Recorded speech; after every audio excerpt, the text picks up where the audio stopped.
A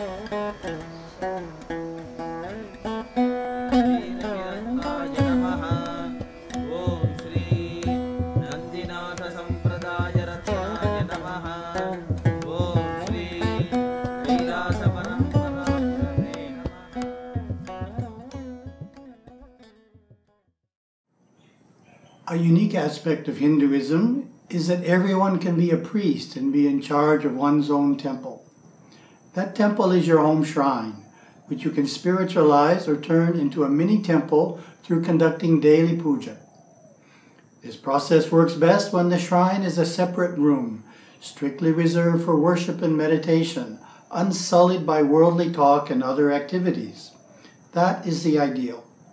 When that is not possible, it should at least be a quiet corner of a room, more than a simple shelf or closet. Make the shrine a refuge for all family members, a place of peace and solace where they can connect with God and offer their praise, prayers, and practical needs. The late Sri Sri Sri Chandrasekharendra Saraswati Mahaswamiji of Kanchipuram Kamakoti Pitam commented on the necessity of home puja. He said, "Every family must perform puja to Ishvara. Those who find it convenient to do so may conduct elaborate types of puja after receiving proper initiation into them. Others need perform only a brief puja, not lasting more than 10 minutes or so. Office goers must offer at least this brief worship. The sacred bell must ring in every home." Here's a story to show how our efforts to perform puja in the home shrine can start simply and gradually become more elaborate. The Shekhar family always kept a shrine room in their home. Over the years, the husband systematically learned more and more about conducting puja. In the beginning, he just chanted a simple mantra to Lord Ganesha while waving incense. Then he learned a few more chants and began passing the arati flame at the end of puja. Finally, he learned the entire Ganesha Atmarta Puja, which he now does every morning before breakfast. He finds performing the full puja deeply satisfying and notes that it uplifts all members of the family as well. Many people do not realize it, but personal worship is a fundamental element of what we call Hinduism's code of conduct, the yamas and niyamas, or restraints and observances. And this code, comprising steps 1 and 2 in Ashtanga Yoga, is often regarded as the foundation for meditation. Worship, one of the 10 niyamas, is known as Ishvara Pujana. It refers to puja that we conduct for ourselves, rather than the rites done by a priest on our behalf. This worship, performed in the home shrine, can range from simply offering a flower to performing a full and formal puja. Puja conducted by a layperson, called Atmarta Puja, is regarded as personal worship rite, whereas the public puja held by a priest in a temple is called Parartha Puja. After performing Atmarta Puja, it is customary to sit for a few minutes in meditation, internal worship, taking into the soul level the refined feelings, the prana that the puja has created and which still remains in the room. In this way, we receive maximum benefits from the puja. My Gurudeva observed that some people are afraid to perform puja. Why? They often feel they lack sufficient training or don't understand the mystical principles behind it well enough. Many Hindus depend on the priest to perform the pujas and sacraments for them. However, Gurudeva points out, as did Mahaswamiji of Kanchipuram, that simple pujas may be performed by anyone wishing to invoke grace from God, gods, and the devas. Love of the deity is more important than ritualistic perfection. Those wishing to perform advanced Atmarta Puja can receive training and permission to do so through initiation, called Diksha, from qualified priests.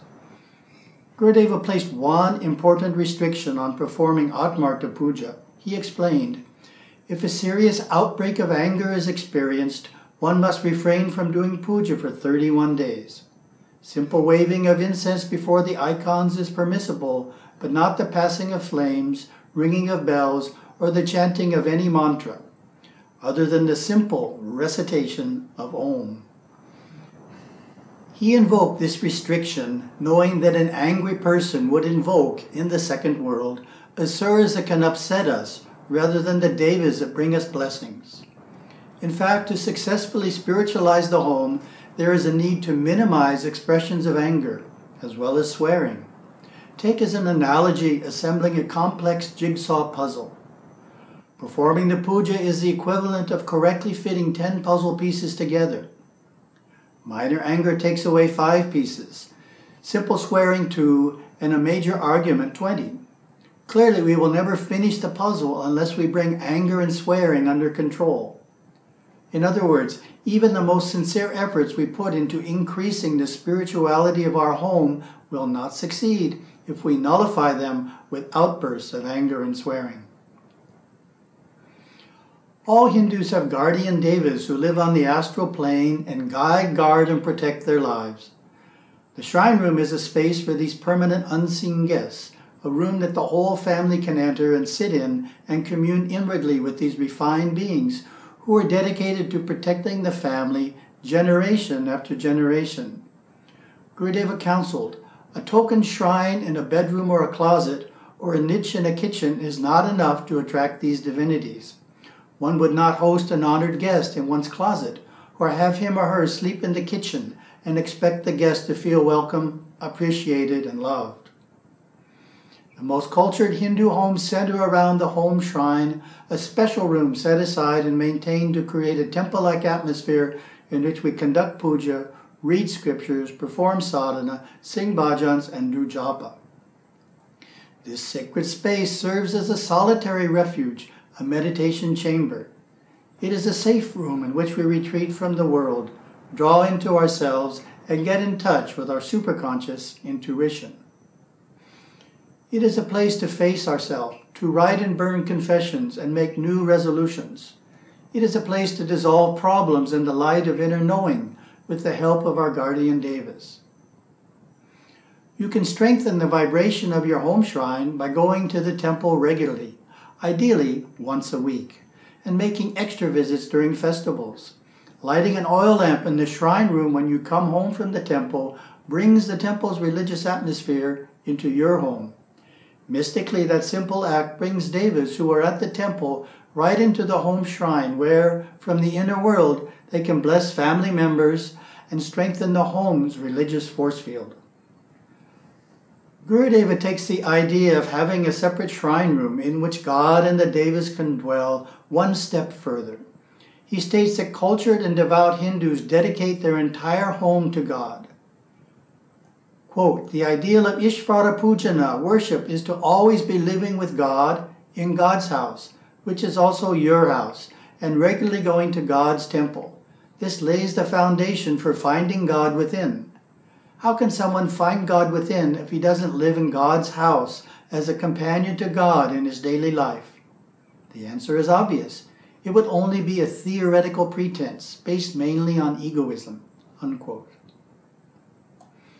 Hindus who believe in God's presence in their home naturally wish to honor him, even feed him. They lovingly place food before his picture, leave, close the door, and let God and his devas partake of the meal. Gurudeva observed, quote, God and the devas do enjoy the food. They do so by absorbing the Puranas, the energies of the food. After the meal is over and everyone is eaten, God's plates are picked up too. What is left on God's plate is eaten as prasadam, a blessed offering. God is served as much as the hungriest member of the family, not just a token amount. Of course, God, gods, and the devas do not always remain in the shrine room. They wander freely throughout the house, listening to and observing the entire family, guests, and friends. Since the family is living in God's house, and God is not living in their house, the voice of God is easily heard as their conscience. Unquote. Gurudeva challenges each of us. Quote, the psychology and the decision and the religion is, do we live with God, or does God occasionally visit us? Who is the authority in the home, an unreligious, ignorant, domineering elder? Or is it God himself, whom the entire family, including elders, bow down to because they have resigned themselves to the fact that they are living in an ashrama of God? This is religion. This is Ishvara Pujana. Unquote.